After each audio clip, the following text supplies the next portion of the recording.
मार्च 31 आउ ए डेट सुधा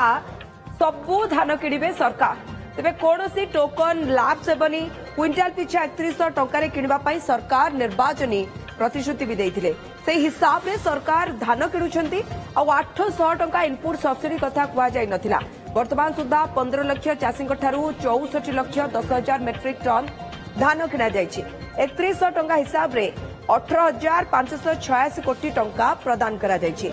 तेबे बीजेडी सरकार समय 2023-2024 रे 5 लाख चाषी पंजीकृत करी भी धान बिकी पार नथिले। एबे सबु चाषींकर धान किणा जाउछि सरकार को बदनाम करबा पई प्रयास करा जाउछि।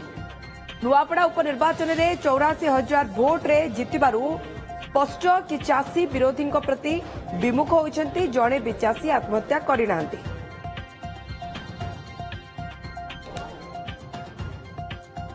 हम सीनियर रिपोर्टर जगदीश दास हम सहित जोड़े होचन। जगदीश,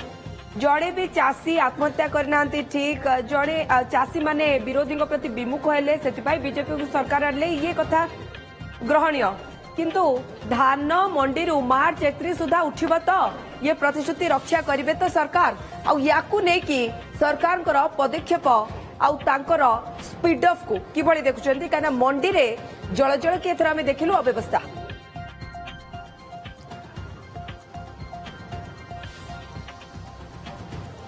देखो राजेश आप जानते जे 6 दिन हवा अचलावस्था जारी रही विधानसभा एवं कहीं जारी रही विरोधी गोटे प्रसंग में सरकारी दल को अकल रखा चेष्टा करुँच दाबी करुँच जे चाषी समस्या समाधान करूना सरकार धान मंडी धान उठुना फल चाषी तार हक पाई पारनी ता अधिकार वंचित होउची जोथि सरकारी दल को गोटे चापग्रस्त करने ये प्रयास करा जाउची। एवं ता सहित जे देखिबा ताले आउ गोटे बड़ प्रसंग आसुची जे आज बिजु जनता दल तरफ गोटे राज्य स्तरीय समावेश करा जाउतला चाषी समावेश करा जाउतला से समावेश समय गृह रे किंतु आलोचना होउतला चाषी प्रसंग रे मुलतवी नोटिस देतला कांग्रेस चाषी प्रसंग रे किंतु सेथरे भाग नहीं नथला बीजेडी बरं कक्षत्याग करी हट्टगोल करी कक्षत्याग करी पळैथिले निजर आंदोलन ने जोग देवा पई किंतु गृह रे उत्तर रखिथिले विरोधी दल कांग्रेस जेतेबेले आनिथिला चाषी प्रसंग रे मुलतवी प्रस्ताव से आलोचना समय जोगाण मंत्री कृष्णचंद्र पात्र ए सूचना दैछंती उत्तर रे जे आमे केबे कहिनउ जे 800 टंका इनपुट सहायता राशि दबु आमे सब बेले कहिचु 31 टंका रे एमएसपी धान किणा जिवो ए प्रसंग को नेकी अप्रसंग करूछंती विरोधी एवं ता सहित बड़ कथा होउची जे गत सीजन जेतेबेले देखिबे अधिक मात्रा रे चाषी पंजीकरण करथिले रेकर्ड संख्यक चाषी पंजीकरण करथिले एवं ता सहित देखिबा 73 लक्ष 73 प्रतिशत देखा अधिक मात्रा चाषी उपकृत होते एवं वर्तमान परिस्थिति देखा ताहले कौनसी मंडी रे समस्या नहीं किंतु विरोधी दल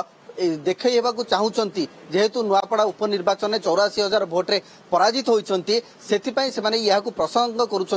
जे ए सरकार होउचंती चाषी विरोधी जे प्रकृत पक्षे चाषी कूल वर्तमान खुशी रही चाषी कूल एइथिपाई बेसी खुशी जे जेहेतु सेमानकु इनपुट सहायता राशि मिलुची 800 टंका 3100 टंका रे सेमाने धान को किणु बिकुचंती एवं ता सहित मंडी रे जो भली भाबरे व्यवस्था ग्रहण करा जायछि ताहा गत 24 वर्ष रे एपर्यंत करा जाय नथला जदि गोटिए भी धान मंडी सेमाने करितांते ताले आज ए समस्या उपजी नथांता एवं आम सरकार बजेट रे एकथा सरकार को दृढ़ता 31 तारीख मार्च 31 तारीख सुधा उठिबो समस्त धान। बहुत बहुत धन्यवाद जगदीश आपन तमाम सूचना।